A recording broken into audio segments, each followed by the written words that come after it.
እቺ ሴት ወጣት ነው የሚመቻት። እድሜዋ 33 ሆኖ ዴት ማድረግ የምትፈልገው የ15 የ16 ዓመት ጎረምሳ ነው። ስሟ ዶሊ ይባላል። ግን እኛ እማማ ባለጌ እያለን እንጠራታለን። ይህን ቪዲዮ አይታችሁ ስጨርሱ እናንተም እውነትም እቺ ባለጌ ናት ነው የምትሉት። የዶሊ ችግር የሚጀምረው ትዳሯ ውስጥ ነው። በባሏ ደስተኛ አይደለች። ብዙ ጊዜ ባሏ ፊልድ ነው፣ ለስራ ሌላ ሀገር ይሄዳል። ከስራ ሲመጣ ደግሞ በቃ ይደክመዋል። ብዙ የፍቅር ጊዜ አያሳልፍ። እናም እንደ መፍትሄ ብላ ያስቀመጠችው ባሏ ላይ መማገጥ ነው። ልክ እሱ ስራ እንደተለመደው ሲሄድ ቤት ይዛቸው ትገባለች።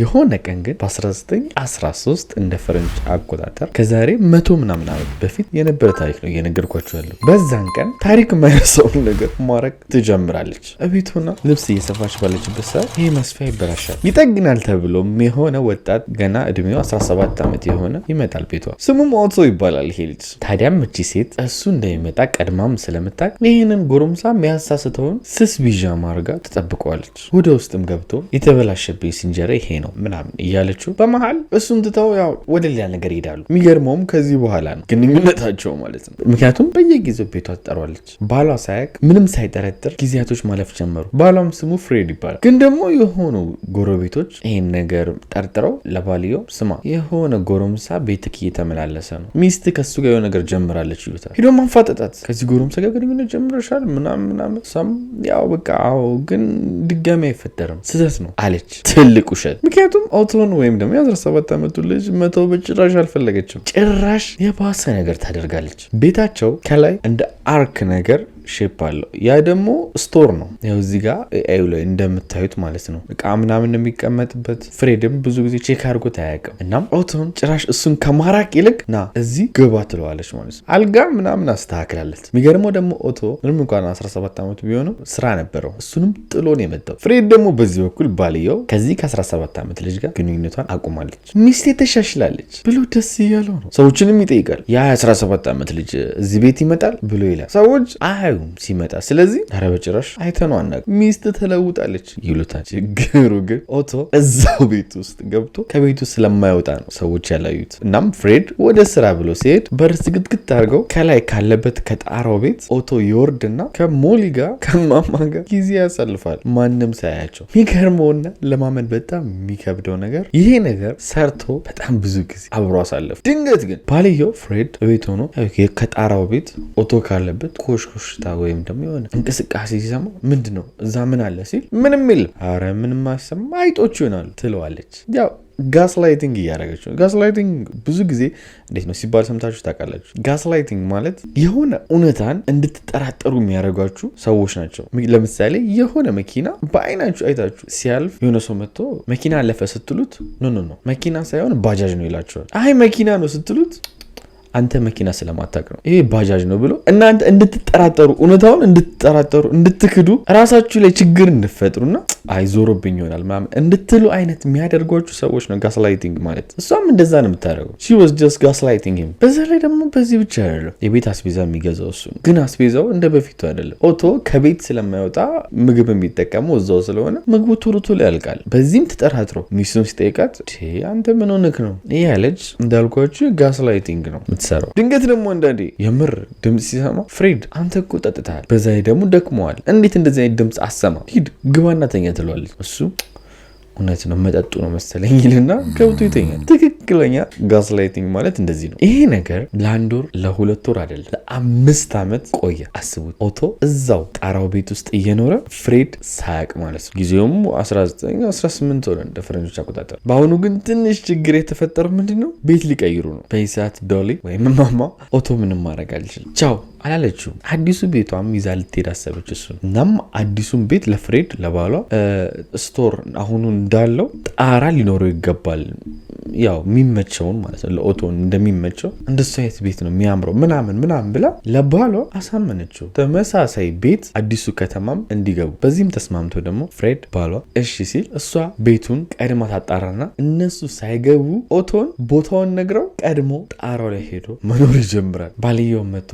እቃውን አስገባ ምንም ሳያቅ እዛው ቤት ውስጥ ሳያቀው የሚስቱን ውሽማ እያበላ እያጠጣ መኖር ቀጠል። አመታቶችም ጭምራለሁ። ድፍን 4 ዓመት አለ አለፈ። 1992 ሆነ እንደ ፍሬንች አቆጣጠር። ይሄኔ ትልቅ ክስተት ይፈጠራል። ምክንያቱም የሆነ ምሽት ላይ ባልና ሚስት መጨቃጨቅ ይጀምራሉ። ከላይ ሆኖ ደግሞ ኦቶ እየሰማ ነበረ ጭቅጭቃቸው። ፍሬድም ቁጣው እየጨመረ በመጣ ቁጥር ኦቶ መፍራት ጀመረ። ሞሊን የሆነ ነገር እንዳይገላት ብሎ ማሰብ ጀመረ። እናም በመስኮት በኩል አድርጎ ወደ ውጭ ወጥቶ በበር በኩል 2 ሽጉጥ ይዞ መጣ። እንደገባም ፍሬድ ላይ ደቀነበት ሽጉጡን ይዞ። ፍሬድ ደግሞ የመሰለው ሌባ ቤት ውስጥ የገባ ድንገተኛ ሰውን የመሰለው የሚስቱ ምናምን አልመሰለው እና እጅ ከመስጠት ሌባ ገባ ብሎ ዘሎ ኦቶን መታገል ጀመረ። ኦቶ ግን 2 ሽጉጥ ነው የያዘው ብያቸዋለሁ። በአንድ እጁ ሲታገለው በአንደኛው ሽጉጥ ፍሬድ ላይ ተኩሶ ፍሬድን እዛው ጸጥ አደረገ። ይህም የተኩስ ድምፅ ጎረቤቶችን እንደሚጠራ ገባቸው። አንድ አይደለም ብዙ ጊዜ ነው የተኮሰው። ስለዚህ ምን እናደርግ ብለው መጨነቅ ጀመሩ ዶሊና ኦቶ። ወዲያውም ደግሞ አንድ ሀሳብ ፍልጭ አለላቸው። ለምን ነገሩን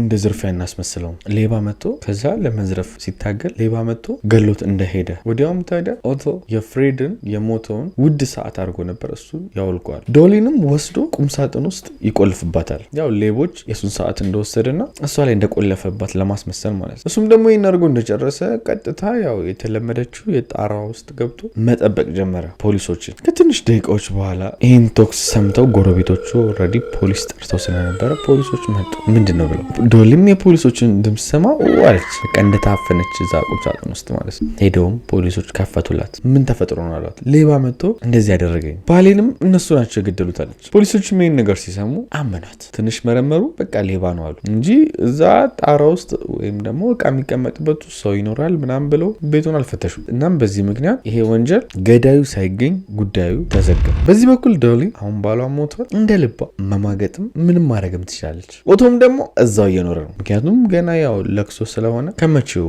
ወንድ አስገባች እንዳይባል ሰው ሳያቅ እዛው ጣራ ውስጥ እየኖረ ነው። አሁን ዶሊ ሌላ የሚገርም ስራዋ ኦቶ ባልየው ላይ የተጠቀመው ሽጉጥ እሷ ጋር ነው ያለው። ሽጉጥ ደግሞ ምን ያክል ለፖሊሶች ማስረጃ እንደሚሆን ከዚህ በፊት ያለው ቪዲዮ ላይ አስረድቻቸዋለሁ። እና ይሄ ሽጉጥ ማስወገድ ፈለገች። ኦቶ እንዲያስወግደው ግን አልፈለገችም። ለዚህ ሰውዬ ነው የሰጠችው። ይሄ ሰውዬ ማን ነው? ምንድን ነው ካላችሁ ፍቅረኛዋ ነው። ሌላኛው ፍቅረኛዋ ነው። ባሏ ላይ ቺት እያደረገች ነበረ። ከማጋ ከኦቶ ጋር ጋርም ሆነ ደግሞ ኦቶ ላይ ቺት እያደረገች ነበር ከዚህ ሰው ጋር ማለት ነው። እና ይሄንን ሰውዬ ይሄንን መሳሪያ አስወግድልኝ አለችው። ወስዶም ታዲያ በቅርቡ ሐይቅ ውስጥ አለ እዛ ውስጥ ይወረውራል። ከዓመት በኋላ ግን ይሄ አዲሱ ፍቅረኛዋ ሽጉጡን የጣለው ብዙ ሳይመቻቹ ይቀሩና ይጣላሉ። በመጣላታቸው ደግሞ ይሄ ሰውዬ በጣም ይነድዳል። ጭራሽ ሁሉ ሄዶ ለፖሊሶች መሳሪያ ሰታኝ ጣለው ብላኝ ነበረ። ይሄ መሳሪያ ደግሞ ባሏ ላይ የተጠቀመችው ነው መሰለኝ ይላል። ፖሊሶችም ታዲያ ይሄንን መሳሪያ የት ነው የጣልከው ብለው ከተጣለበት ቦታ መርምረው ያወጡታል ይሄን ሽጉጥ። እናም ሄደው ዶሊን ከቻም ያደረጉ። የዶሊም ትክክለኛ ፎቶ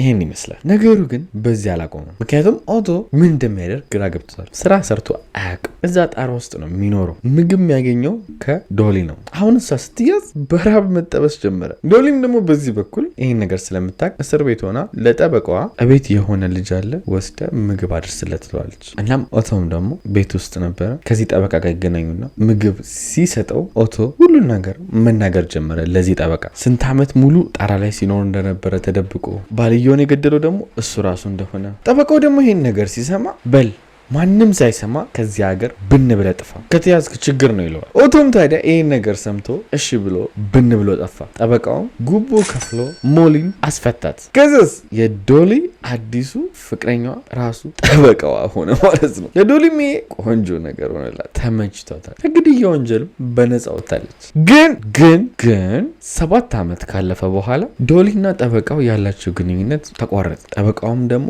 በዚህ ሰዓት ዶሊን ሲጣሉ መበቀል ፈለገ። ፖሊስ ጋር ሄዶ እያንዳንዱን ነገር ተናገረ። ወዲያውም ታዲያ ዶሊም ቀጨም ኦቶም ቀጨም ተደረጉ። የኦቶም ትክክለኛ ፎቶ ይሄን ይመስላል። በጊዜው ህጉም እንዳሁኑ ህግ ብዙ አልተሻሻልም ነበር። እናም እሷ የፍርድ ቤት ሂደቷ ምን እንደሆነ በማይታወቅ ሁኔታ ተሰረዘላት፣ በነፃ ወጣች። ኦቶ ደግሞ ፍርድ ቤት ከቀረበ በኋላ ጥፋተኛ እንደሆነ ተረጋገጠ። ግን የሆነ ሰው ወንጀል ከሰራ ከ5 ዓመት በኋላ ቢያዝ በወንጀሉ አይጠየቅም የሚል ህግ አሁን ላይ አሜሪካ ላይ ተሰርዟል። ግን ይሄ በ1920 ቤቶች ውስጥ የነበረ ታሪክ ስለሆነ ይህ ህግ ስላልተሰረዘ በጊዜው ባልየው ደግሞ ከሞተ ኦልሬዲ 7 ዓመት ስላለፈው እሱም በነፃ ተለቀቀ። የዛሬ እውነተኛ ታሪክ ይመስላል።